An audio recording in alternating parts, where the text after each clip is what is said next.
Esse é o terceiro podcast do grupo de estudos The Craving Mind, sobre o livro de Judson Brewer. E hoje nós entramos na parte 3 do capítulo 1, que fala sobre essa adicção por nós mesmos, ou como a nossa mente, a nossa estrutura, ela acaba criando um vício em nós mesmos. Então, vou começar trazendo um pouco de um resumo desse capítulo e talvez no fim deixe uma prática para que a gente possa fazer durante a semana e para que a gente possa absorver, digerir um pouco mais essas ideias e essas propostas que o Judson traz aqui. Então, no primeiro momento eu fiquei muito inspirada, impactada com essa parte do livro, porque ele esclarece muitas coisas importantes para quem trabalha na área de saúde mental, para quem trabalha com pesquisas sobre comportamento humano, para quem lida com redes sociais como usuário ou como alguém que produz comunicação. Eu achei muito relevante e para mim foi um divisor de águas, algumas das coisas que ele traz aqui. Primeiro ele começa com uma fala do Alan Watts, que é um grande escritor e professor também, e autor dessa área de meditação. O ego, o eu, que ele acreditava ser, nada mais é do que um padrão de hábitos. Então ele vai falar que nós somos um conjunto de hábitos operando o tempo inteiro. E essa estrutura disso que eu chamo de ego ou eu. E aí ele começa contando uma história pessoal de que ele era encantado obcecado, pelo Lance Armstrong, que era um atleta de bicicleta, que fazia o Grand Tour, da França de bicicleta, são 2.200 milhas ao longo de 3 semanas no mês de julho, acontece todo ano. E esse atleta, para ser campeão, ele precisa ser capaz de vencer em várias categorias, na resistência, na força. Realmente precisa ser um cara incrível. E esse Lance Armstrong era imparável. Ele teve um câncer no testículo e mesmo assim venceu o Tour diversas vezes e ele só chorou ao ganhar a 7ª corrida consecutiva. E o Judson fala que ele ficou assim, completamente encantado, com essa personalidade, com esse atleta. Ele ficou eletrizado quando ele soube dessa 7ª vitória. E a cena dele caindo, tem um momento em que ele cai na corrida, mas ele consegue virar a bicicleta e resgatar, ele sai de um buraco e as pessoas falam, nunca vi isso na minha vida. Então ele fica muito encantado. E guarda essa ideia do Lance como um herói. Só que acontece que o Lance ele é acusado de ter se dopado, de tomado algumas drogas ou anabolizantes para poder fazer essa prova com bom desempenho. E o Judson percebeu que ele não conseguia acreditar nessa tese. Nem com todas as acusações, provas, ele não conseguia. Ele tinha criado o que ele chama de preconceito subjetivo, nesse caso, positivo, dessa pessoa. Ele não conseguia abandonar a ideia de que o Lance falava a verdade.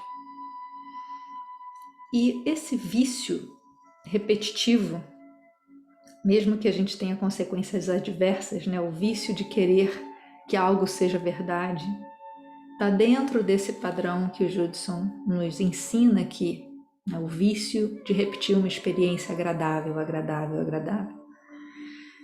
Então, por que ele não conseguia observar os fatos relacionados ao Lance e ver o que ele tinha feito?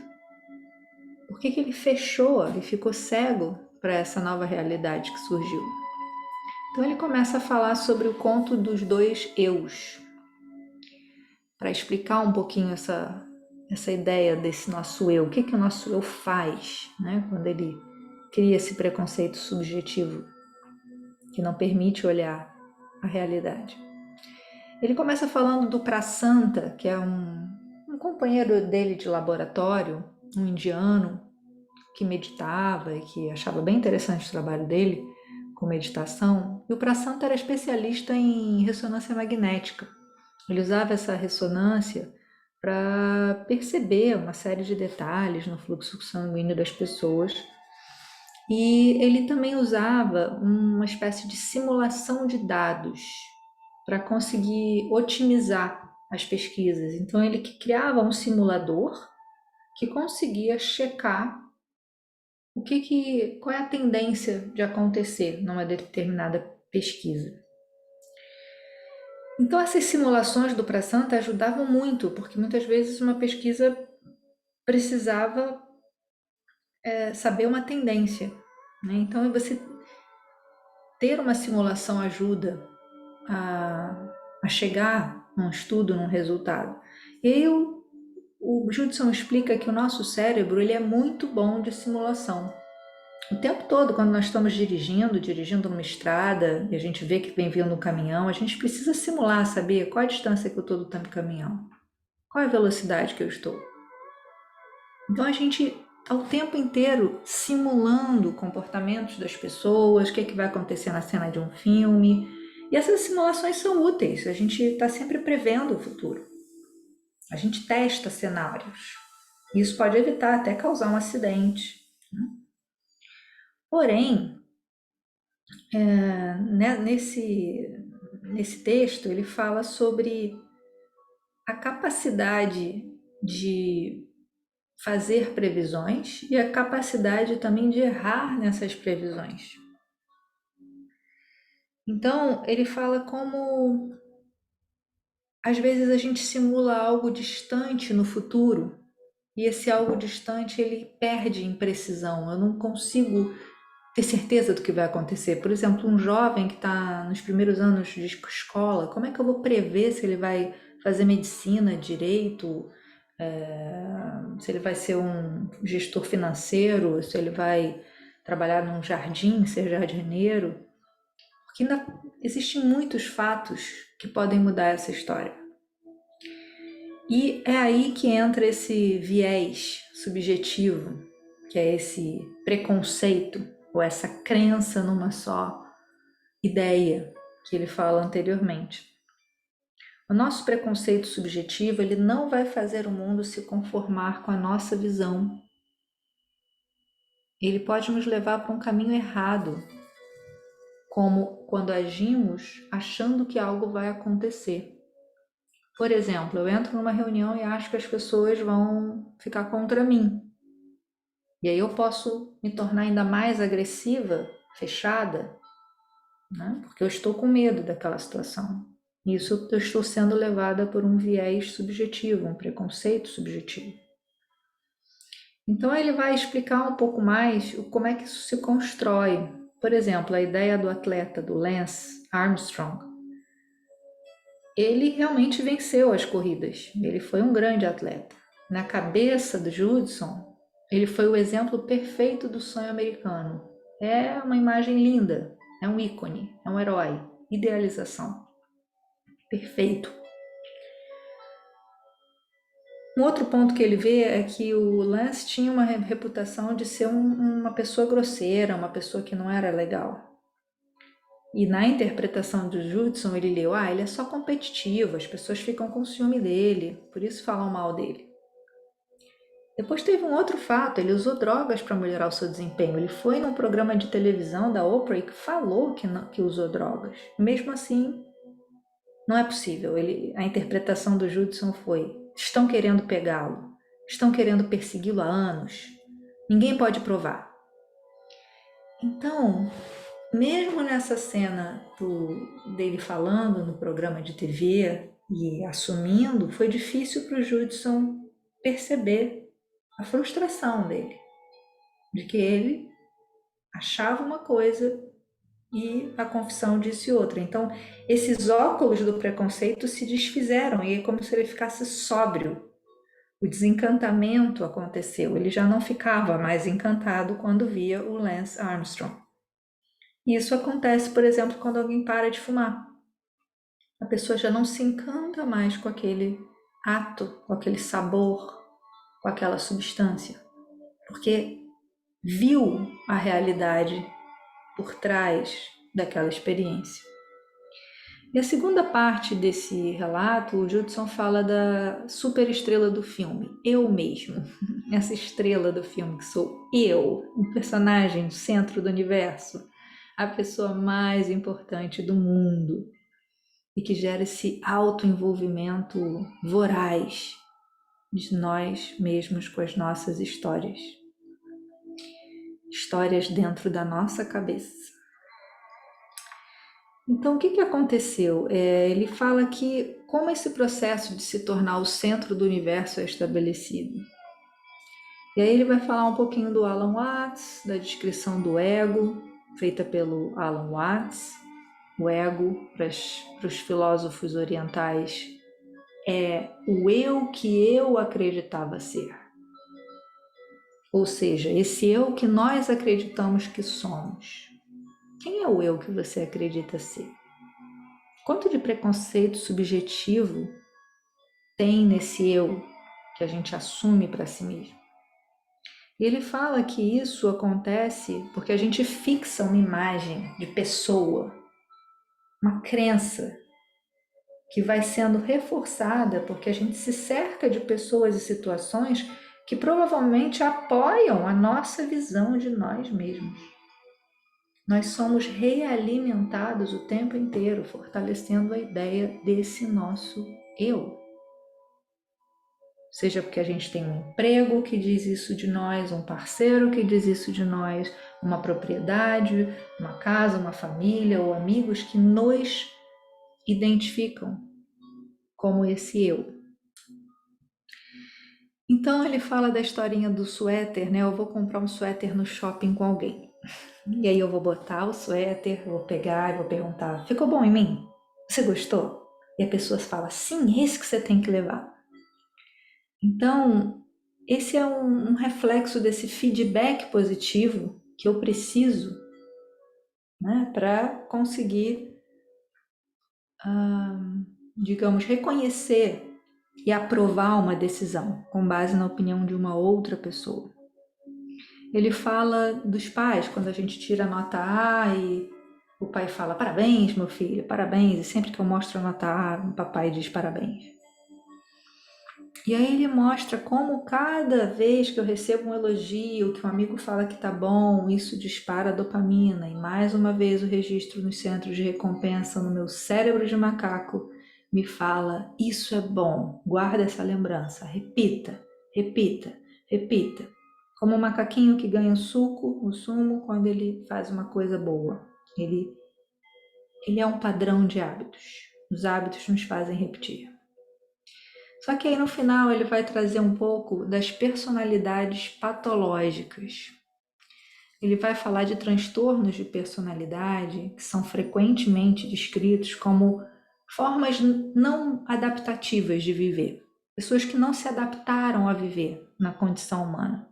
Seja pelas questões de infância, de traumas, questões genéticas também, mas pessoas que estão vivendo uma forma de vida de muito sofrimento, que tem uma autovisão muito desequilibrada de si mesma. Ele usa até o termo autovisão normal. Eu não gosto muito de usar a palavra normal, porque eu acho que é muito difícil a gente ter algum grau de normalidade, né? Mas aqui ele fala de, por exemplo, uma personalidade narcísica, que estaria. Imagina se eu tivesse uma régua de 0 a 10, personalidade narcísica estaria no 10. É alguém que teve muito reforço positivo dos pais, que era uma criança de ouro, que todo mundo elogiava muito, que era visto como o mais inteligente, o mais brilhante. Mesmo quando fazia besteiras, a mãe e o pai diziam: ele é assim mesmo, cometeu um crime, mas tudo bem. Enfim, uma falta de contorno, de limite, sempre recebendo essa dopamina do elogio. Provavelmente essa pessoa pode desenvolver um transtorno de personalidade narcísica. E ele vai explicar um pouco como é esse narcisista, que é essa pessoa que fala demais de si. Ele cita aqui um amigo que não parava de se autoelogiar e que ele ficava bastante cansado de ouvir esse amigo que não perguntava nada sobre ele, só falava de si o tempo inteiro. E na outra ponta do espectro, no zero da nossa régua, estaria o borderline, o transtorno limítrofe de personalidade. Uma pessoa que está ali na border, no limite, ali quase entre o patológico, né, e o que é possível reconectar com uma forma mais saudável de funcionar. E o borderline ele vai ter algumas características que são difíceis de identificar e de tratar, porque esses transtornos de personalidade são crônicos, eles são muito profundos. E ele vai falando aqui do caso dos borderlines, que geralmente não tiveram esse reforço mínimo positivo de pais, de família, de elogio, de perguntar o que essa criança quer, o que ela sente, o que ela precisa.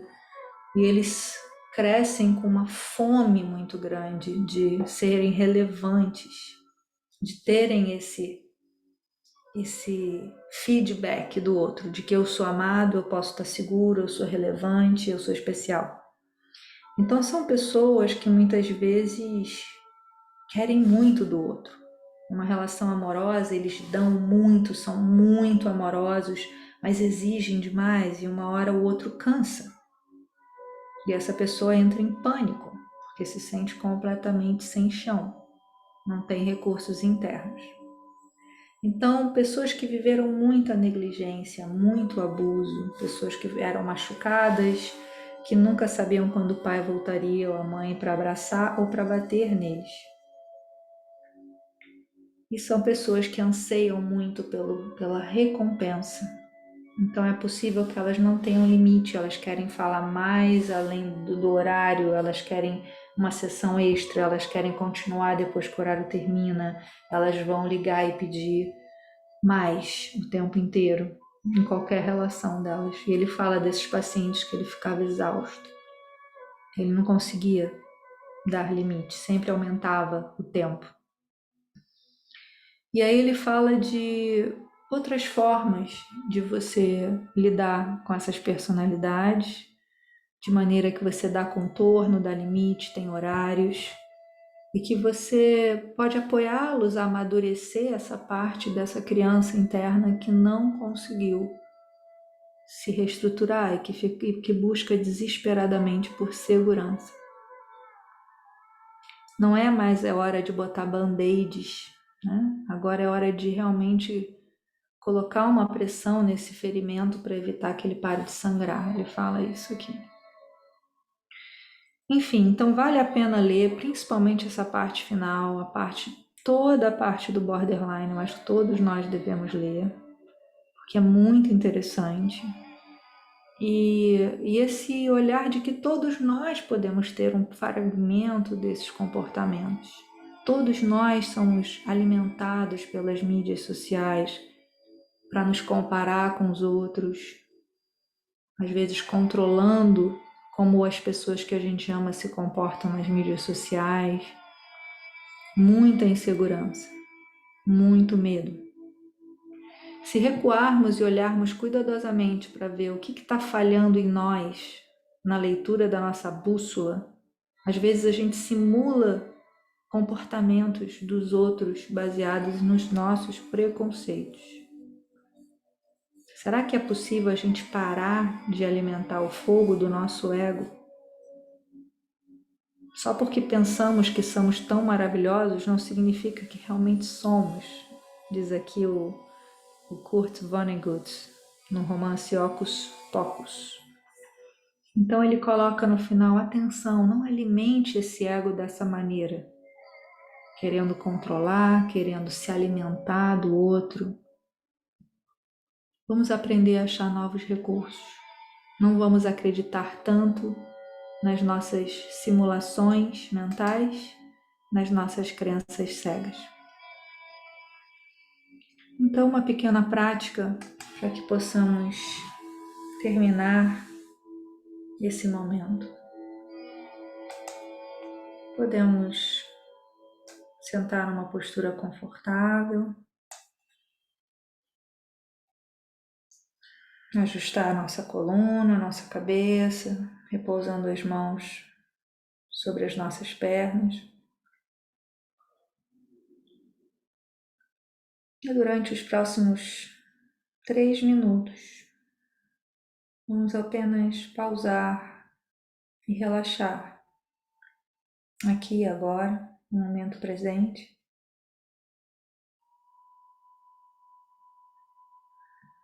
Nos permitindo trazer a consciência para esse momento, para esse corpo sentado.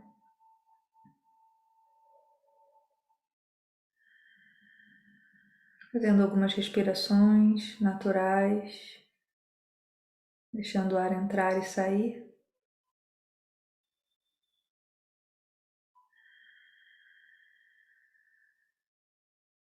Notando a sensação dos pés,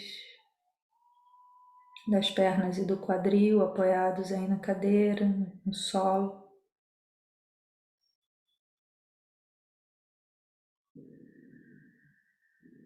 Notando como as nossas costas se apoiam no assento da cadeira.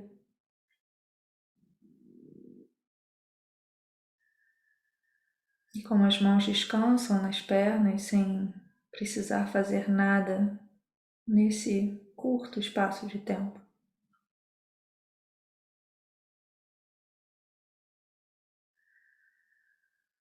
E esse pausar é simplesmente não agarrar nada, nem nada do futuro, nem nada do passado.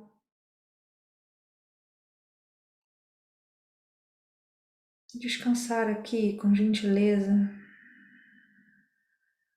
na porta do momento presente, nesse quarto, nessa sala, nesse carro, percebendo a temperatura, a luminosidade que toca os olhos.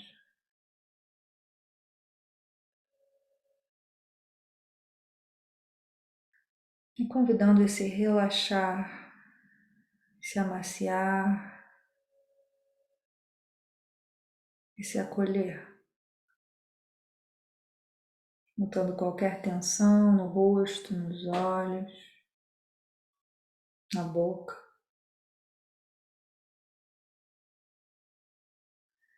Permitindo um relaxar das mandíbulas, dos ombros.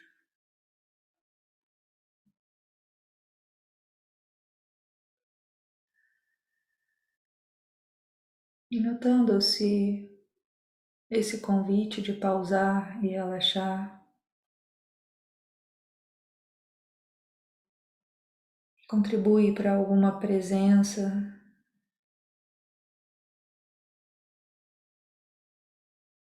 para um poder receber qualquer estado mental que chegue aqui junto com você nesse momento.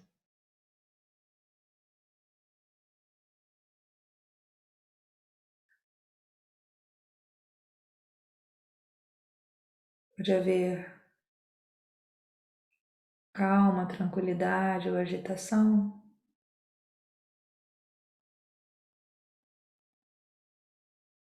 Recebemos esse estado com respirações acolhedoras, sem nada exigir.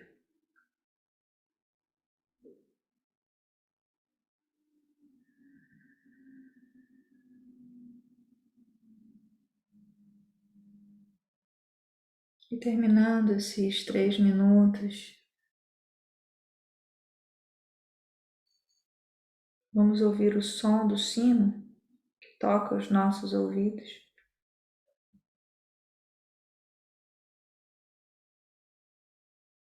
Vamos perceber como esse som muda, como ele chega, como ele vai. Levando atenção nessa fina camada de pele dos ouvidos.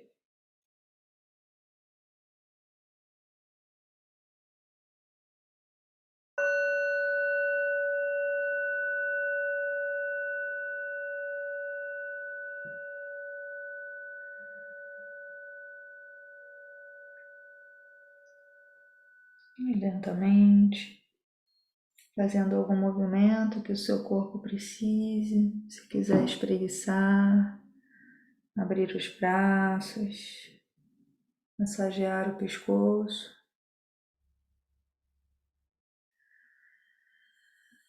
E notando como os olhos se abrem, como é a sensação nesse momento. Em paisagem mental, no corpo.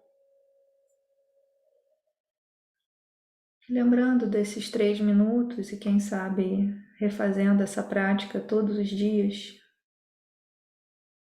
algumas vezes por dia, se dando esse pausar e relaxar com algumas respirações. Então nos vemos na próxima sexta. Espero que vocês tenham uma boa leitura. Até lá!